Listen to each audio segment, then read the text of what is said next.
common that there is fabric on the end to help put the pulls on. However, you may find that you have some pieces where you need to put a pull on the raw end of the zipper tape. And doing this is just as easy, it just takes a little bit more practice. And I'm going to show you a quick tip on how to put the pulls on the raw end.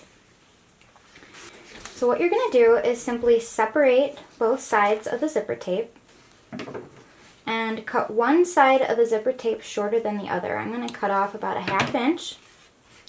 Then you're going to take your zipper pull and use the rounded end that has 2 openings. The other end just is flat and it has 1 opening. So take the rounded end with 2 openings and put the longer side of the zipper tape through the right side of the pull. And then you're going to push the pull up onto the tape until it reaches the other side. And just guide the other side of the zipper tape through the pull, and then just give the pull a push and you'll hear it click onto the tape.